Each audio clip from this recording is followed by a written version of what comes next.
começar o nosso quarto. Eu sou a Daniela, ele é o Lucas, o Afonso e a Paola. Eu e a Paola, nós já somos formadas, e o Lucas e o Afonso são acadêmicos ainda. Eles estão no quinto ano de psicologia aqui também.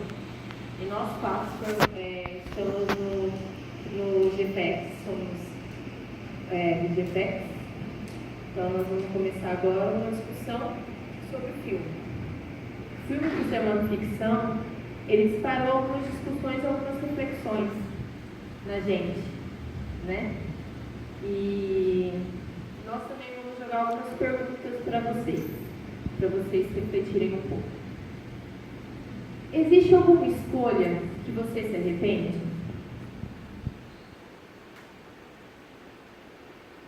Será que seu futuro depende apenas das suas escolhas? Você é livre para escolher? Quantas das suas escolhas são movidas pelas suas emoções? E dessa forma, fundamentado no existencialismo de Sartre, nós contemplamos algumas temáticas para essa discussão, que é a visão do ser humano, a consciência, a liberdade, a escolha, a angústia e a má-fé e as emoções.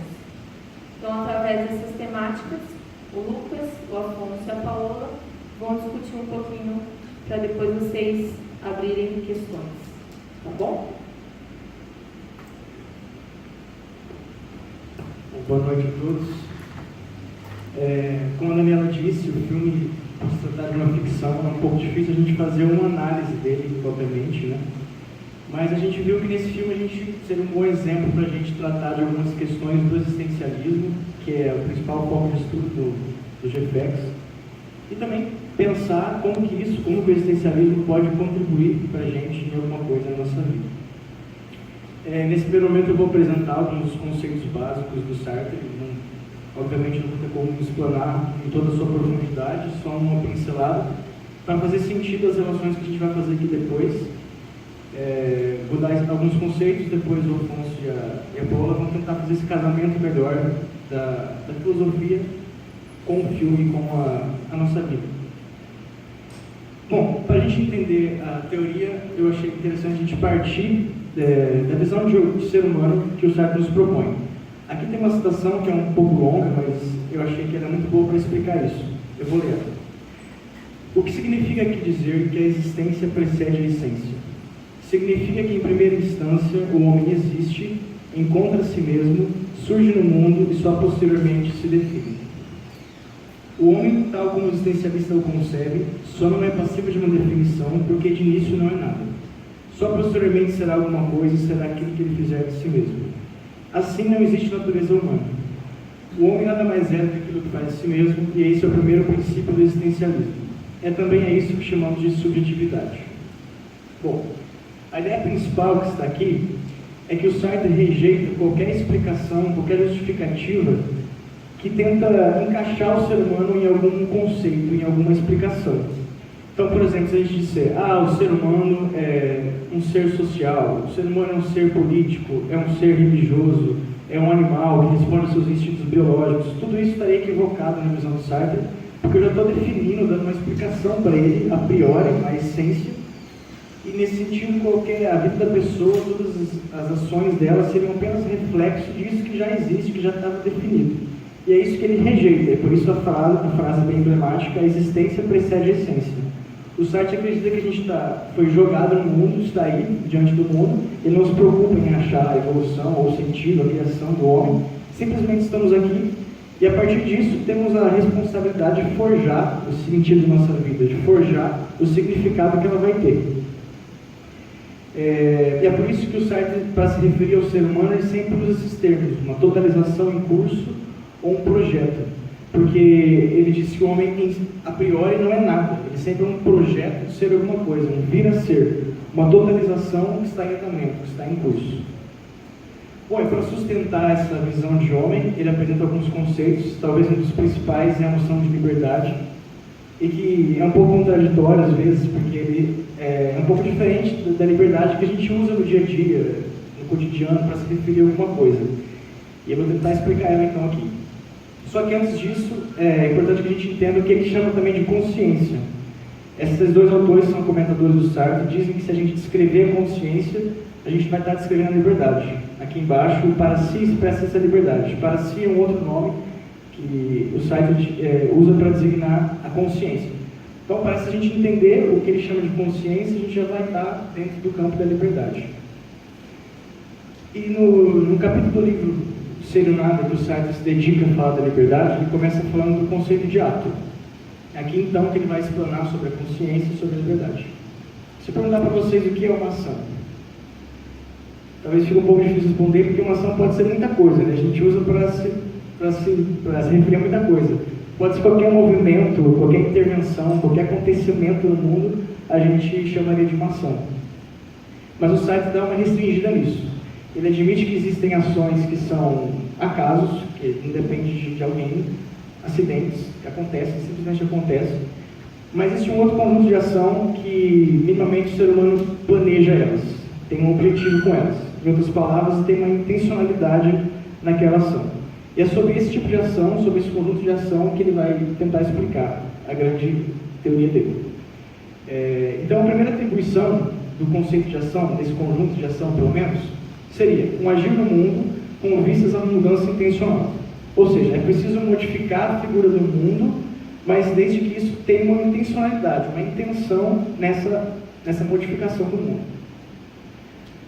A segunda atribuição de uma ação seria um agir que opera na falta ou na negatividade. Ou seja, aqui fica bem interessante, porque ele vai dizer que a situação em que eu me encontro não é responsável ou não tem condição suficiente para me fazer agir.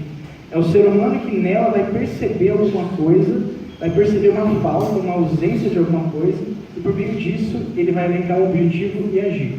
Por exemplo, para ilustrar isso, trazendo ao filme, no momento que o Tim diz, peguei um trem para um futuro e para uma namorada, a gente pode lembrar que ele vivia numa casa aparentemente legal, perto da praia, com a família legal e tal, então tinha essa situação que ele se encontrava.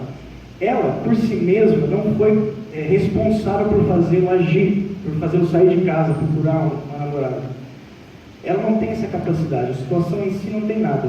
Foi ele que, vendo a situação que se encontrava, percebeu-se insatisfeito e pressupôs que aquilo poderia ser diferente. E a partir disso, então, foi e agiu. E a grande questão está aqui, porque é a consciência quem faz esse movimento temporal e essa seleção de motivos para agir. Ou seja, ele no presente percebeu a escolha que ele fez no passado, julgou-se insatisfeito, não gostou das consequências que viriam no futuro, e por conta disso ele elencou um motivo, colocou um valor no mundo e agiu em função disso. Então é a consciência que faz esse movimento no tempo, vai ao passado, percebe o que aconteceu e vai para o futuro e vê as consequências daquilo. O presente nada mais é do que a síntese do passado com o futuro. Bom, então, quando uma ação acontece nesses moldes, quando a consciência faz esse movimento, uma ação então que é uma mudança no mundo, com uma intencionalidade, perceber uma falta no mundo, ela por si só já é liberdade. O Sartre vai dizer, condição indispensável e fundamental de toda ação é a liberdade do ser atuante. Ou seja, então parece que quem age nessa conformidade já está exercendo a sua liberdade. Para melhorar um pouco isso, voltando ao mesmo exemplo, como eu já disse, o Tim encontrou um motivo para agir. Ele não foi refém ou determinado pelaquela situação que ele se encontrava. O exemplo disso é que uma outra pessoa poderia ver aquelas condições materiais, objetivas que ele tinha, a casa, a família e tudo mais, e poderia dizer, pô, esse cara tem tudo, esse é o objetivo da minha vida, chegar num lugar como esse. Mas ele não. Ele tinha isso e julgou-se mesmo assim insatisfeito. Então aqui a gente já pode perceber as diferenças de liberdade, de subjetividade das pessoas. E tudo isso que eu estou dizendo também, para explicar melhor ainda o conceito, o Sartre se preocupa com a eleição de objetivos, com a eleição de valores.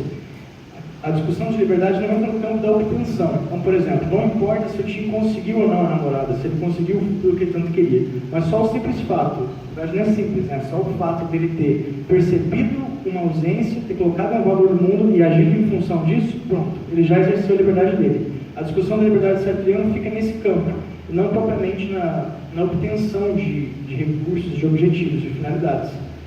Ou seja, uma liberdade situada no mundo da pessoa, No primeiro momento parece estranho a gente dizer que todo mundo tem liberdade no mundo e que as pessoas têm recursos diferentes, né, têm possibilidades diferentes, dizer, todo mundo é livre igual, fica um pouco estranho. Mas o Sartre tenta resolver esse problema dizendo que é uma liberdade, sim, aplicada ao mundo da pessoa, uma liberdade situada no mundo.